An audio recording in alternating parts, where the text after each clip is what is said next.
Hey guys, what's going on? Flipataku, and today I'm doing a manga publisher spotlight on Dark Horse. Now, in the manga community, Dark Horse is celebrated. They've had titles under their banner such as Hellboy, Sin City, and Conan, and also The Goon by Eric Powell. But in the manga community, they're kind of hated on. And there's a couple reasons why people hate them, but even in the end, they're still my favorite manga publisher. And I know a lot of you are going to be like, what? What about Viz? What about Vertical? No, Dark Horse is my favorite manga publisher, hands down. Now, let's get into some negatives first. Dark Horse is notorious for canceling series or having the series go out of print as the series is going on. So a few examples of this. Eden It's Endless World dropped at volume 14. It would have been completed at volume 18. Kurosagi Corpse Delivery Service was a little longer, but they dropped it also at volume 14. MPD Psycho by the same mangaka as Kurosagi also dropped. And most recently, Psycho-Pass. Psycho-Pass is a 6-volume manga. 6. They dropped it at volume 4.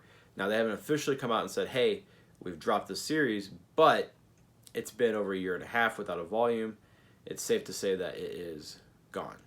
Now, another thing people like to shit on Dark Horse for is what they did to Blade of the Immortal. They flipped it. Now, before you hate on them, you have to understand they brought Blade of the Immortal to the West at a time when manga was non-existent. Everyone, including Viz, was flipping their manga. So they actually had Samura flip the manga panels so it reads the traditional American left to right, not right to left. Now, a lot of people hate them for it, and when they did the omnibuses, they kept that format, which I understand it took a lot of work and a lot of money and a lot of resources to get it flipped, so they're probably going to keep it. But keep in mind that when they did that, that was the standard. Viz did it to Sanctuary and a bunch of other titles as well.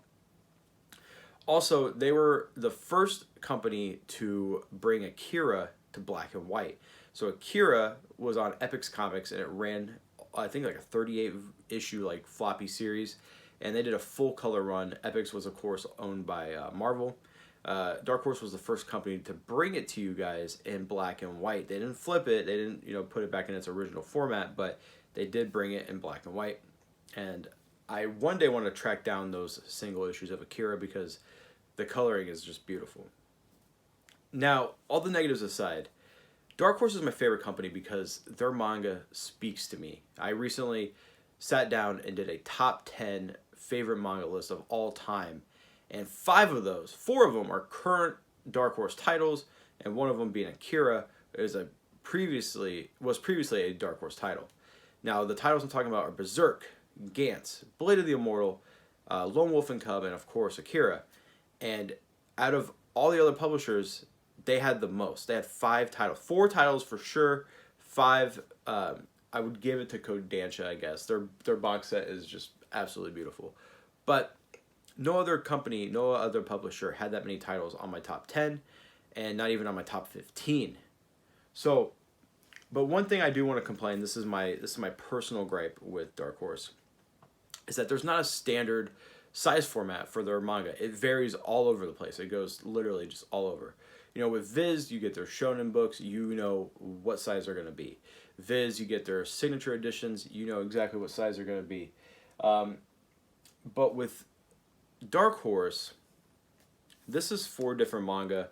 2 of them are the same size, and 2 of them are just completely different formats. So this is Blade of the Immortal. This is about the size of a Viz signature. And then here's Gantz and Berserk. They're about the same size. And then this one really breaks my heart. Kazuo Koike, all of his manga, besides Lady Snowblood, got put out in these pocket edition books.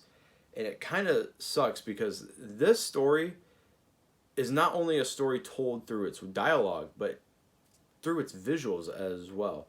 There's a lot of cinematic qualities to these panels. Like, you'll go 5 or 6 pages without words, but you are just following these panels, and it's just gripping, and it's breathtaking, and the artwork is absolutely beautiful. And to see it shrunk down into this size is kind of heartbreaking. The omnibuses are no better. They are easily bent because I think they're like 4-in-1s or something like that, or 3-in-1s.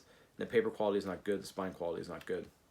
But recently, what's really impressed me with Dark Horse is, of course, the Berserk hardcover, the deluxe editions.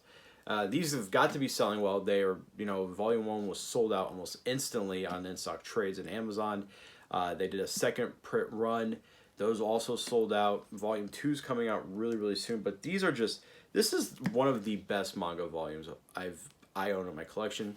Of course, the Gundam hardcovers are better, but they aren't as big. The paper quality on the Gundam is that photocopy paper. You got nice hardcover.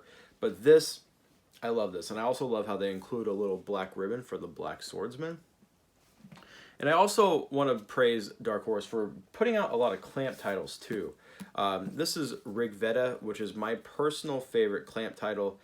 Clamp, if you don't know, is a group of female mangaka, and they've put out Chobits, XXXaholic, a bunch of Bizarre Individual is the go-to guy for Clamp knowledge. He told me to pick this up, and I loved it. And yeah, so if you want any questions about Clamp, go check out Bizarre Individual. They've also, Dark Horse, dipped their toes in Manhua. So Manhua is Korean comics. It reads traditional, like English comics, left to right.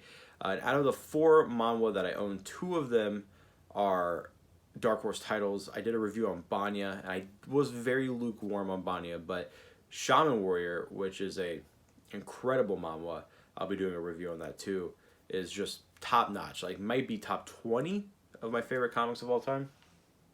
But as I'm looking around, Dark Horse holds a special place in my heart. My favorite manga of all time, Berserk, Gantz, Blade of the Immortal, Lone Wolf and Cub, are all Dark Horse titles.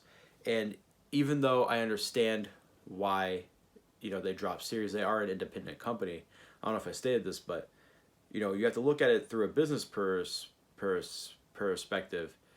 You have a series not selling well, and you're losing money on a company that already is independent. So, when you do manga, you got to pay for the license, you got to pay for a translator, you got to pay for a graphic artist to come in and to do touch-ups on panels and stuff. That's a lot of work and a lot of money.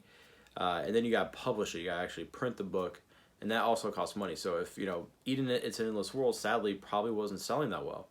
I believe in 2016, I'm probably going to get this number wrong, but I'm right in the ballpark.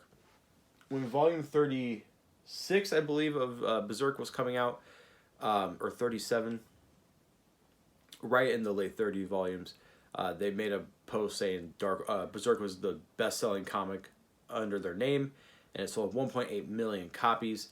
And if you break that down over how many years, how many volumes of Berserk there are, that's kind of crazy, because Berserk is beloved, but it's not selling 2 million, 3 million copies. It's selling 1.8 million. Probably now, with the deluxe editions, volume 38, 39, and 40 coming out, I'm sure it's hit that 2 million mark, but that's not that many copies, guys. So I kind of give them some slack, but yeah, so this has been a manga publisher spotlight of Dark Horse. Let me know down below, what are your favorite, series under the Dark Horse banner. I didn't even touch on some of them, like Astro Boy, Oh My Goddess, which is the longest running longest running manga in America. There's so many great titles that I could, touch on. Juji Ito had some stuff out. I think Uzumaki was originally on Dark Horse as well, or at some point it switched hands and was at Dark Horse. But Dark Horse will forever be my favorite manga company, and I can't wait to see if they do any more series in the deluxe edition as Berserk. I would love to see a Lone Wolf and Cub reprint in that. I would love to see a Gantz hardcover, even though that would never happen. But anyways, guys, I'm Flipataku. I'll see you guys next time.